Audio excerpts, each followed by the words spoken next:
Ta luč ni od včeraj in ni samo moja. Ta luč ne gori od danes do jutri, gori in sveti iz davne preteklosti, od davno prihodnost. Ta luč je spomin, ta luč je upanje. Nekdo jo je davno nekoč prižgal in je svetila kakor trstenka, kot oljenka, sveča, kot petrolejka, kakor karbidovka, kot plamen, kot kres, kot ogenj v strehi, kot velik požar. In kakor žerjavica, ki je velikokrat skoraj ugasnila. A ni ugasnila, ker jo varujemo kot luč svojih oči, ker jo predajamo neugaslo, preden ugasnejo naše življenja. Brez te luči ne bi znali živeti. Brez te luči bi bila tema. Gospod Kuntner, kako pravzaprav nastajajo vse te lepe pesmi? Kdaj? Nastajajo ob nekem določenem trenutku. Težko je to reči.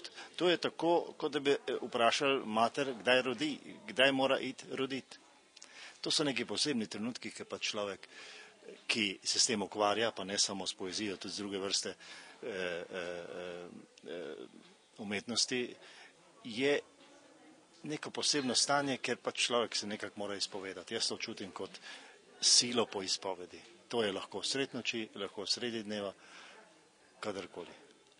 Se to z leti spreminja? So pesmi, recimo, ki so nastale v mladosti, bolj nekako žareče, kot so te, ki prihajajo zdaj? Verjetno. Verjetno je tako. Izraz. Izpoved je najbrž izraz tudi človekovega stanja. Tako ali tako človekovega stanja, pa tudi človekove starosti. Z mladostjo, v mladosti je več ognja, več nespameti, več neumnosti, več neprištevnosti, več umirjenosti je pozneje in tako to najbrž to se stopnjuje, tako kot pač življenje prihaja in tako kot življenje ugaša. Se vam zdi, da je v Sloveniji za literate, za poete dovolj dobro poskrbljeno ali kaj manjka? Nič ne manjka. Nič ne manjka, ker si moraš to, kar je poskrbljeno, si moraš sam preskrbeti. To je tudi edino najbolj in edino pravilno.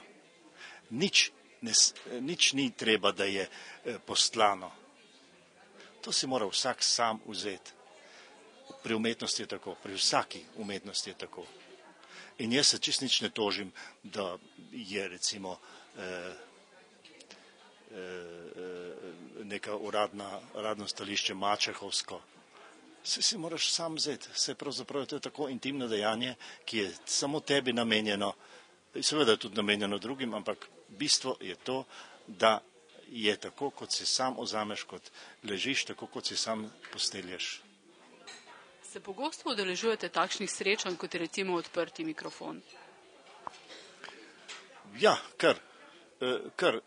Veliko nastopam po šolah, torej takih srečanj tako ali tako ni veliko, ne? Ampak sem kar večkrat nastopam na takih prireditvah. Pa se vam zdi, da recimo mladi v času interneta, v času neke hitrosti, znajo sprejemati poezijo? Jaz mislim, da je vedno bilo tako.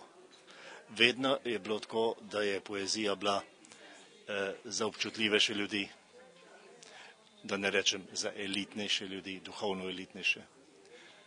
To ni bila nikoli množična stvar, nikoli. Je pa res, da ta družba današnja je bolj usmerjena, še bolj kot včasih, v materialno smer in tu pač si mora poezija, duhovna plat vedno boriti za svoj obstoj in si najti svoj prostor. Morda samo še to, kaj pripravljate, kaj novega, kakšno novo pesniško zbirko? Ja, ravno kar je v pripravi in se zelo veselim, ena pesniška zbirka, angleško-slovenska. In sicer zbirka, ki je pravzaprav antologijska in je nekaj čez 50 pesmi prevedenih v angleščino, slovensko-angleško in ima naslov Moj svet. Opremljajo s posebno, bi rekel, s posebnim odnosom, s posebno ljubeznijo Bronislav Fajon, ki je že opremljal čez 1000 knjig v Sloveniji, je zelo znano ime, in dr. Andrej Rijavec, pa pa je prevedel to v angleščino in to bo taka elitna, lepa knjiga in narejena z enim posebnim odnosom, predvsem zaradi posebnega odnosa teh obeh sodelavcev se posebej veselim. Kdaj jo bomo lahko videli? Išla bo maja letos. Bo to ob kakšni posebni priložnosti? Nobeni posebni priložnosti ne bo to. To bo išlo maja. Maj je tako posebna priložnost, ker je maj. Nobena posebna priložnost. Je pa zelo, bi rekel, dobrodošla za te ljudi, naše zdomce, ker je v angleščini tudi naši izseljence, ki bodo prihajali po maju, juniju in tako naprej sem. Tako da se mi zdi, da je tudi, bi lahko jim kaj povedala.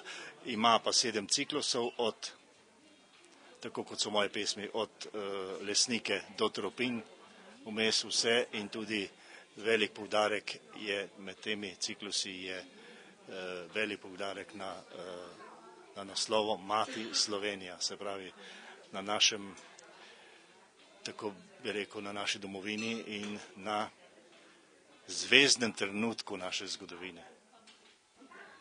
Morda še nekaj, kar pravzaprav s tem nima nobene veze. Kako gledate recimo kot oče na sina igralca? Jaz ga na to galejo nisem gnal. Mi igralci vedno rečemo, kateri hudič se na to galejo gnal. Jaz ga na to galejo nisem gnal, sam si je našel pot in ko si je pot našel, sem ga tudi podpiral. Sem bil tudi njegov profesor na akademiji in seveda sem ga podpiral. Podpiral tudi v njegovi občutljivosti pri delu, kar je zelo važno, je zelo delovn in zelo občutljiv. Mislim pa, da bi lahko bolj občutljive stvari delal, kot jih dela. Je pa seveda hvale vredno to, da ima več humorja kot jaz. Hvala lepa. Prosim.